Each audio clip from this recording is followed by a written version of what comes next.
could actually, so it's selfish at the team level, but if it happens at the league level, the whole league might suffer by losing fans. Yeah, but as long as everyone's getting paid, right? And that's my issue I had with owners.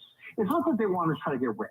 They're doing what every company does, which is about efficiency, and it's about what is the smartest way to maximize your assets. That's fine. But if people stop caring, like when baseball, when yeah, but why are they getting paid hundreds of thousands of dollars though? Like for playing a sport. I'm sorry. Like when doctors need to pay to go to school, this doesn't even make sense. And they're paying their debts for like fucking years after, like to save people's lives. Like that doesn't make sense. Well, what are we going to have this time? Because back in 1998, we didn't really have internet. And North America didn't care as much about things like F1 or soccer or have streaming services and have 100 other ways to entertain themselves. So for baseball, that's a bigger concern. You go away for a long time. Good luck getting everyone to come back. Okay, I want to fast forward here to what they were talking about that fucking last summer. Young players, it might deprive them of a year where they could possibly be called up to the big leagues. Where does that leave these young players that are hopeful about a call-up? And I swear I wrote this thoughtful question. My producer, Ben, who likes baseball, did not write that question for me. I'm sorry. Oh, clearly that question was so asinine. There's no way Ben would have done that. Here's the producer. Here's the main thing.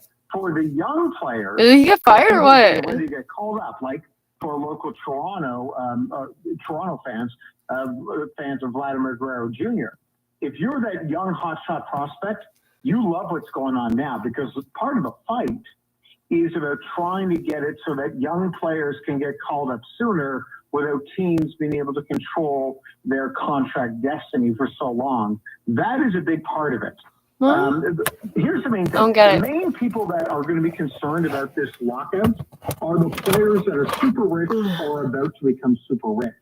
See, that's what a lot of this is about. It's about money, and it's about... And that's fair.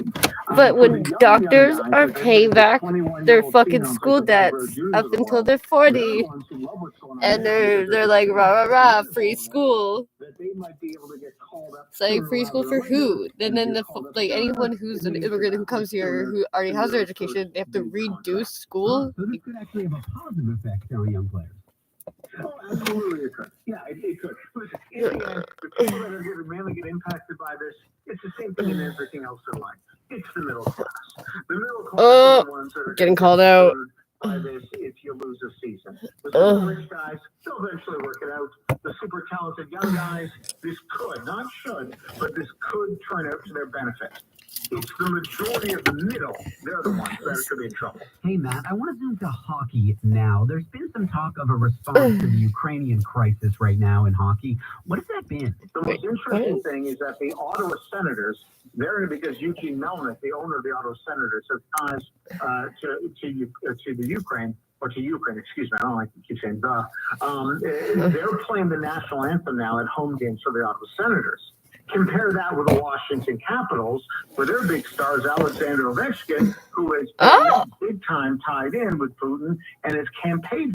And we're seeing Matt, are we seeing sponsors drop Russian athletes right now? Oh, absolutely we are. But yes, and I think you're gonna see more of that. But the interesting thing at Washington Capitals games, they're not allowing you to bring a Ukraine or a Russian flag. So while in Ottawa, they're like, no, we support Ukraine. In Washington, they're like, we support no one because Alexander Ovechkin and his ties with Putin. All right. That's nice. I did not think of that, actually. But like I was thinking of when they started, and they started getting real hardcore on the terrorist part, because at that point you're starting to starve out their citizens, and that is fucked up. So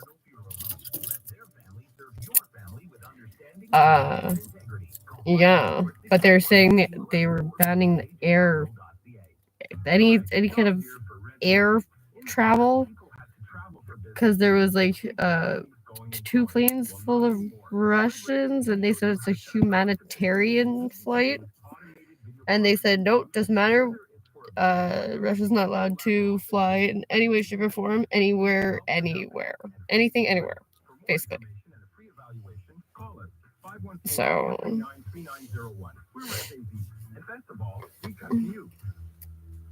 You're listening to the Voice of Montreal. News, talk radio, CJAD 800, and iHeart radio station. Oh wait, is it 5? No, it's only 4.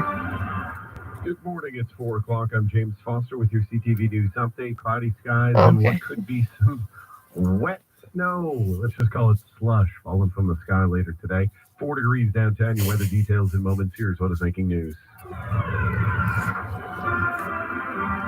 don't know what happened to their producer. President Volodymyr Because they're Zelensky has producers. besieged NATO to establish a no-fly zone over Ukraine to protect the country from Russian aerial bombardment. He's also asking for more military supplies. That got me. Holy shit! Zelensky has been pleading with the West for either a no-fly zone or fighter jets. It's been a hard no on that no-fly zone, but Secretary of State Blinken said he is actively working with NATO ally Poland to deliver its older fighter jets to Ukraine. So what we're seeing Oh my here god, is really? the evolution of the armament of Ukraine. Just a few days ago, the most sophisticated weapons platform being sent to Ukraine were shoulder-fired anti-aircraft missiles. Now it's fighter jets, a far more complex process. Meantime, around the world, people are headed to Ukraine to join the fight against Russia, including many Americans. The Ukrainian embassy in Washington says the government has received 3,000 applications from the U.S. Americans looking to join an international battalion against Russian forces. Ukraine's defense minister reported Saturday that over 66,000 Ukrainian men living abroad have returned to fight. Secretary of State Antony Blinken said last week Americans looking to help should donate and not travel to the country. Connor Finney. And gas prices in Montreal and the surrounding area. That's great. That's hilarious because Canada's already there. We were first ones on the fucking boots on the ground. They made it seem like they were going to be there too. Oh, I wonder why. Motorists now looking to pick it up, maybe an electric car. Maybe that's why they were doing a blockade to Chicago, where GM was not too long ago laid off everybody. And that's probably why they were doing the blockade at that border to Chicago. Because they could. That's why they shut it down so fast. And Trudeau was probably told by Biden to get your fucking people in line. Because they need to make sure that the cars are still shipping through. And the pieces for all the auto stuff. So that's good. High of 2 degrees, which is technically lower than where we are right now downtown. And by this afternoon, we are I can see where they are. expecting a bit of a snow or rain mix. Probably start off as rain. That'll change to snow later on as temperatures do Trudeau Airport. 0 overnight. Tuesday +1 with some sunshine, and then 4s for your Wednesday, Thursday, Friday. That's where we are downtown, 4 degrees. Your next CTV News update is at 4:30. They keep mentioning specifically the temperature, the weather at the Trudeau Airport, and I don't know why. David Cooper on the iHeart Radio Talk Network. David Cooper, this is the program on the iHeart Radio Talk Network. We have with us someone who is at the Ukrainian border with Romania. She's aiding refugees that are coming across the border. She's in Cluj. She's the national director of World Vision Romania. Her name, Mihaela Nabar. Mihaela, thanks for joining us here. Thank you so much for your invite. Of course, I'm really excited to speak. Okay, with you. I'm gonna just do a quick laugh. What's it been like for you over the last few days? As you already mentioned, I'm now in Cluj because also we are near to one of the borders, to the Siget border. And I was there in the field also. World Vision Romania is present at different borders. We have our camps. No, thank you. Intervention team at I appreciate it, lady, but no, thank you. In Romania and Ukraine, we have also different teams at the border with Moldova, because the Ukrainian refugees are coming through Moldova.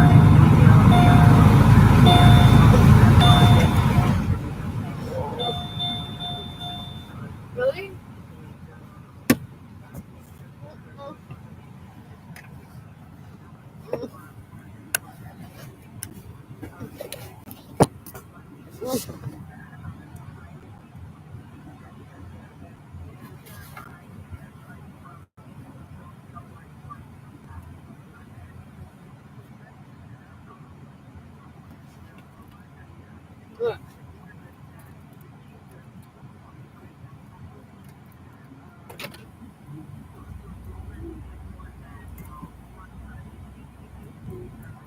25 Ukrainian refugees entering Romania in the last days. So it's a lot of pain, it's a lot of suffering, but in the same time, it still is a hope there, because they are seeing that we are there together with other coalitions, together with other organizations, and also with the faith leaders and with the local authorities.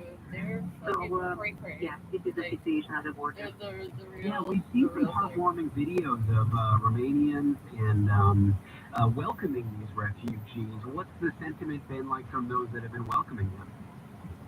I think we are demonstrating that the solidarity and humanity can save us, because it's a very difficult moment. We were there from the beginning, from 24th, when the conflict started.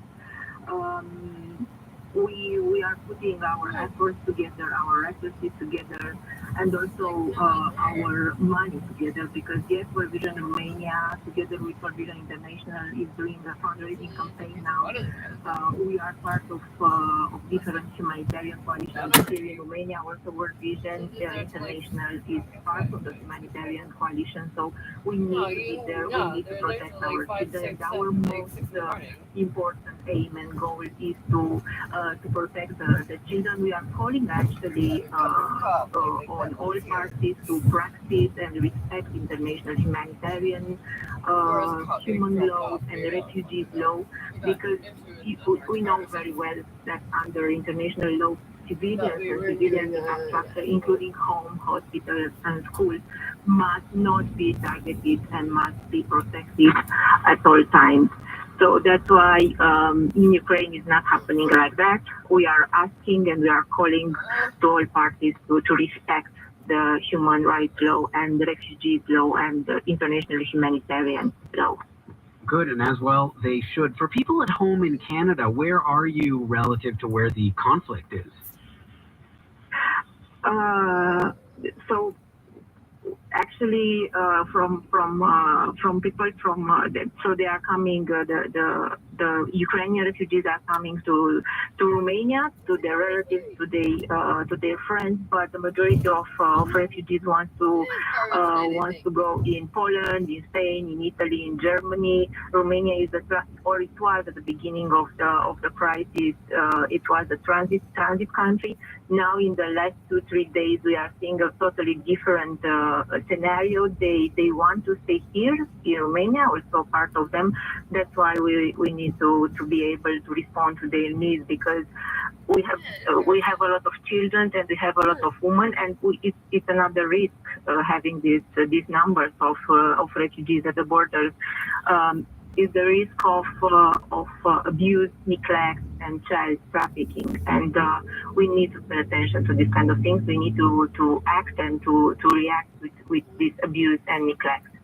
Yeah, and what is the scene like at the actual physical border further away, where people are just entering the country?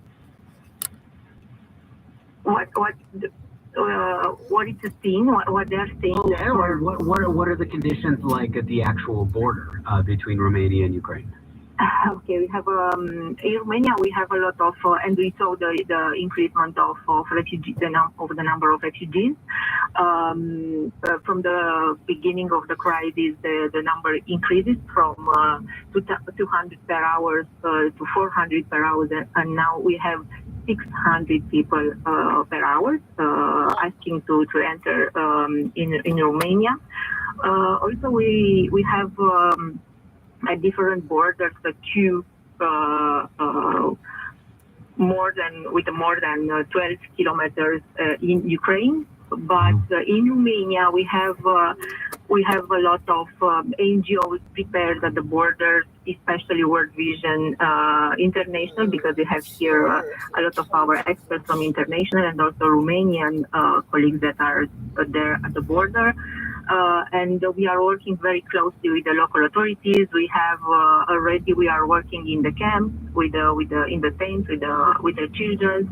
We are providing them psychological counseling, some educational activities, food, water, and also sanitation, because they are tired, and they need our help actually, and they need our empathy more than ever. And are these services that World Vision is providing, or is it the government of Romania, or the two of you together? Like, there's We snow are removal, working that's the together with the government, but they have all these food assistance, road around a bend. water, and also medical services and counseling. We are World Vision are offering this kind of Okay. I have a question for you. So people in Canada